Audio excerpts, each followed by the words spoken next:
사무엘상 10장 17절부터 27절 말씀. 사무엘이 백성을 미스바로 불러 여호와 앞에 모으고 이스라엘 자손에게 이르되 이스라엘 하나님 여호와께서 이같이 말씀하시기를 내가 이스라엘을 애굽에서 인도하여 내고 너희를 애굽인의 손과 너희를 압제하는 모든 나라의 손에서 건져내었느니라 하셨거늘 너희는 너희를 모든 재난과 고통 중에서 친히 구원하여 내신 너희의 하나님을 오늘 버리고 이르기를 우리 위에 왕을 세우라 하는도다. 그런즉 이제 너희의 지파대로 1000명씩 여호와 앞에 나아오라 하고 사무엘이 이에 이스라엘 모든 지파를 가까이 오게 하였더니 베냐민 지파가 뽑혔고 베냐민 지파를 그들의 가족별로 가까이 오게 하였더니 마드리의 가족이 뽑혔고 그 중에서 기스의 아들 사울이 뽑혔으나 그를 찾아도 찾지 못한지라. 그러므로 그들이 또 여호와께 묻되 그 사람이 여기 왔나이까? 여호와께서 대답하시되 그가 짐 보따리들 사이에 숨었느니라 하셨더라. 그들이 달려가서 거기서 그를 데려오매 그가 백성 중에 서니 다른 사람보다 어깨위만큼 컸더라. 사무엘이 모든 백성에게 이르되 너희는 여호와께서 택하신 자를 보느냐? 모든 백성 중에 짝하리가 없느니라 하니 모든 백성이 왕이 만세를 외쳐 부르니라. 사무엘이 나라의 제도를 백성에게 말하고 책에 기록하여 여호와 앞에 두고 모든 백성을 각기 집으로 보내매 사울도 기브와 자기 집으로 갈 때에 마음이 하나님께 감동된 유력한 자들과 함께 갔느니라. 어떤 불량배는 이르되 이 사람이 어떻게 우리를 구원하겠느냐 하고 멸시하며 예물을 바치지 아니하였으나 그는 잠잠하였더라. 네, 오늘 말씀은 사무엘상 10장 17절부터 27절까지의 말씀입니다.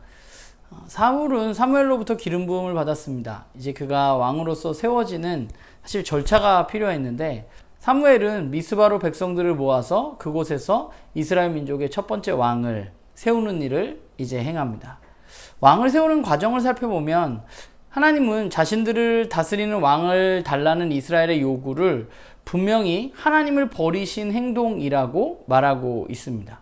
하나님은 이스라엘을 애국과 모든 나라들로부터 건져내신 분이십니다. 지금까지 하나님의 다스림으로 이스라엘이 부족했는가 생각해보면 그렇지 않습니다. 그들의 삶에 문제가 있었는가? 그렇지 않습니다. 그러니까 이스라엘 민족은 어땠냐 하면 무슨 일이 벌어질 때마다 자신들의 문제는 바라보지 못하고 언제나 하나님께 그 탓을 돌리는 사람들이 바로 이스라엘 사람들이었습니다. 이제 그런 과정 중에 거의 끝으로 노골적으로 하나님의 다스림을 거부하고 왕을 세워달라고 요구하고 있는 것입니다. 그러니까 쉽게 말하면 왕을 세운다는 것은 하나님에 대한 반역으로 볼 수 있는 것이죠. 그런데 참 오늘 말씀을 보면 하나님은 이스라엘에게 왕을 주시기로 결정하십니다. 하나님 왜 그랬을까라는 생각을 좀 해보게 돼요. 하나님 배반한 것이라고 분명히 말했음에도 불구하고 왜 하나님은 이스라엘에게 왕을 주셨을까? 저는 그것이 하나님의 다스림의 방법이라고 생각합니다. 왕이 세워짐으로 말미암아서 앞으로 이스라엘은 사무엘의 경고대로 계속해서 어려움을 당하는 일이 있을 겁니다. 왕정제도의 폐해가 이스라엘에게도 나타날 것입니다. 그러나 하나님은 그럼에도 불구하고 이스라엘의 요구를 들어주십니다. 하나님을 살펴보면 하나님은 하나님의 백성의 선택을 무시하거나 또는 그들이 선택을 강제적으로 이끄시는 분이 아니라는 사실을 우리는 성경에서 볼 수 있습니다. 그들의 선택이 잘못된 걸 알면서도 그들의 선택을 존중하시고 또 그들의 선택 가운데 또 다른 하나님께로 나올 수 있는 방법을 열어주시고 만들어주시는 분이 바로 하나님이십니다. 그게 바로 하나님의 백성을 향한 사랑인 것이죠. 그래서 하나님은 이스라엘이 다른 나라와 같이 자신들에게 왕을 세워달라고 요구했지만 하나님이 왕을 세워주시기는 하지만 그러나 하나님이 이스라엘 민족에게 허락한 왕은 다른 나라들의 왕과는 조금 다른 하나님의 다스림을 받아서 백성들을 다스리는 하나님과 백성들을 이어주는 역할을 하는 것이 바로 이스라엘의 왕입니다.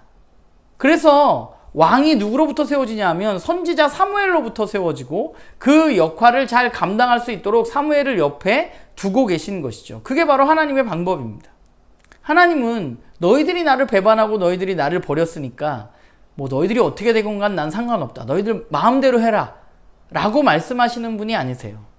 우리는 좀 하나님 그렇게 오해하는 경향들이 있는 것 같아요. 하나님은 우리에게 그렇게 행동하시지 않습니다. 하나님은 이제 이스라엘의 요구를 들으시고 사무엘을 통해서 사울을 왕으로 세우십니다. 물론 오늘 본문을 보면 사울은 계속해서 이 자리를 피하고 싶어 하지만 하나님은 그를 왕으로 세우십니다. 그는 비록 문제가 많고 또 작은 베냐민 지파였으나 그의 모습을 보고 사람들은 환호하고 만세를 외칩니다. 그런데 왕이 세워질 때부터 무언가 문제가 있었다는 것을 오늘 본문이 우리에게 말해주죠. 모두가 인정한 것이 아니라, 모두가 환영한 것이 아니라 사울을 싫어하고 그가 왕이 될 사람이 아니라고 생각한 사람들이 여전히 존재했다는 것이죠. 그러니까 이스라엘의 왕정제도, 그러니까 사람들이 만든 이 제도에는 무언가 문제가 있다는 것을 우리는 오늘 본문에서 발견하게 되는 것이죠. 그러면서도 그 가운데 하나님의 일하심, 하나님의 사랑을 우리는 바라볼 수 있는 것입니다. 말씀을 보면서 하나님은 왜 우리가 때때로 잘못된 선택을 하도록 그냥 내버려 두시는 것일까?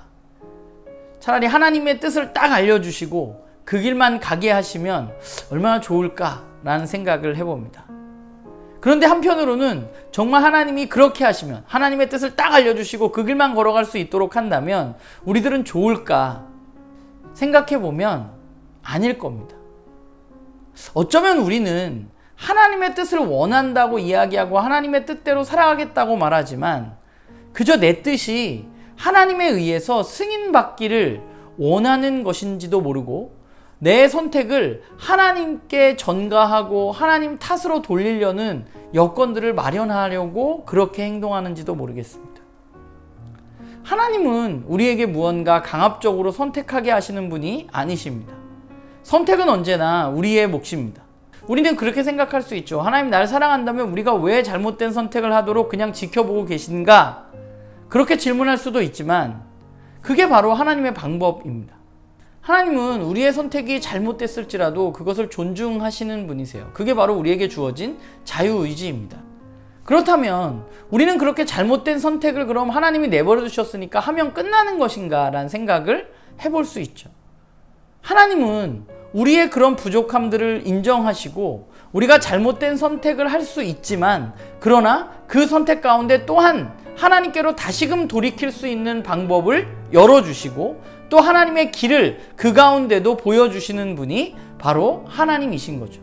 오늘 왕정제도가 하나님이 허락했지만 하나님이 또 다른 왕정제도를 계획하셨던 것처럼 우리에게도 우리의 선택이 하나님을 버리는 것일지라도 하나님 그 가운데 다시금 하나님께로 돌아올 수 있는 방법들을 만들어주시고 길을 내어주신다는 것입니다. 그러면 우리가 해야 할 일은 무엇인가 생각해 보게 됩니다. 우리가 가장 먼저 해야 할 일은 하나님의 뜻을 따라서 선택하는 삶이 되도록 애써야만 합니다. 이스라엘처럼 하나님을 버리는 선택을 하지 않도록 우리는 하나님의 뜻을 올바로 알고 하나님의 뜻을 선택할 수 있는 지혜로운 마음이 우리 가운데 필요한 것이죠. 우리는 그래서 말씀을 보고 하나님의 뜻을 알아가려고 애쓰는 것입니다. 그리고 우리가 만약 잘못된 선택을 했다면 그때 우리는 그 고통으로 말미암아서 하나님을 원망할 것이 아니라 그 선택에 대해서 책임을 지고 그 가운데 다시 열어주시는 하나님의 길을 발견하려고 애써야만 하는 것이죠. 그게 바로 우리가 이 하나님의 백성으로 이 땅 가운데 살아가는 우리의 인생 가운데 걸어가야 할 길인 것입니다. 오늘 우리의 삶도 크고 작은 그런 갈림길, 선택의 길 앞에 우리는 서 있습니다.